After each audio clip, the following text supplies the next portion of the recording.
Good evening and welcome to the channel's studios here in London with your international news around the world in 5. Russia has charged 4 men that it says attacked a Moscow concert hall and killed at least 137 people. All 4 appeared to have been beaten or injured, and one was brought to court in a wheelchair. They were charged with committing an act of terrorism. The Islamic State group, or IS, said it carried out Friday's outrage at Crocus City Hall and posted video evidence. The graphic video released by IS showing attackers firing on the crowd inside the concert hall has been verified. Russian officials have claimed without evidence Ukrainian involvement.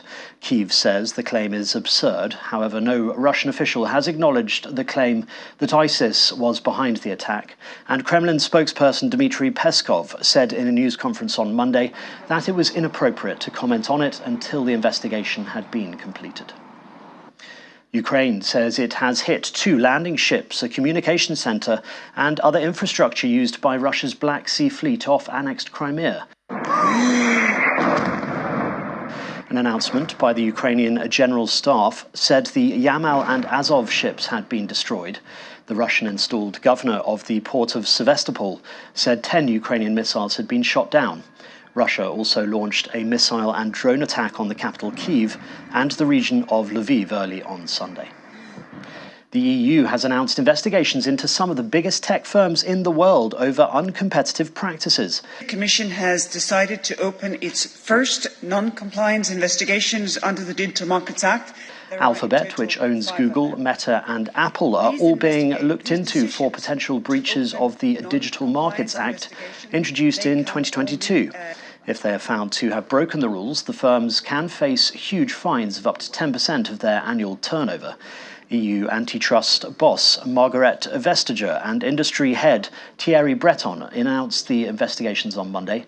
It comes 3 weeks after the EU fined Apple €1.8 billion for breaking competition laws over music streaming.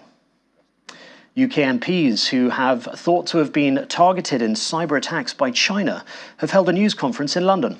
Former Conservative leader Sir Ian Duncan-Smith, former Minister Tim Lawton and the SNP's Stuart MacDonald were earlier briefed by the head of parliamentary security. It came as Deputy Prime Minister Oliver Dowden told Parliament that China is responsible for cyber attacks which accessed personal details of millions of voters. First, the compromise of the United Kingdom Electoral Commission between 2021 and 2022, which was announced last summer. And second, attempted reconnaissance activity against UK parliamentary accounts in a separate campaign in 2021. Ecuador's youngest mayor, Brigitte Garcia, has been shot dead. The 27-year-old and her press officer were found dead in a car on Sunday in the town of San Vicente, where she had won the mayoral election last year. No arrests have been made so far, and it is not clear what the motive may be. Ms. Garcia is the latest politician to be killed in the Andean country, which last year was rocked by the assassination of the presidential candidate, Fernando Villavicencio. The opposition leader Bassirou Diomaye Faye is leading the race in Senegal's presidential election according to local media. Several of the 17 candidates have conceded to him. However, official results have not yet been announced. Millions took part in a peaceful vote on Sunday following 3 years of turbulence and opposition protests against the incumbent Macky Sall. The ruling coalition's choice, Amadou Ba, has denied that he has lost, saying he expected to contest a runoff vote to decide a winner. This would be required if no candidate gets more than 50% of the vote. Boeing's chief executive Dave Calhoun will leave the plane maker by the end of this year, the company has announced.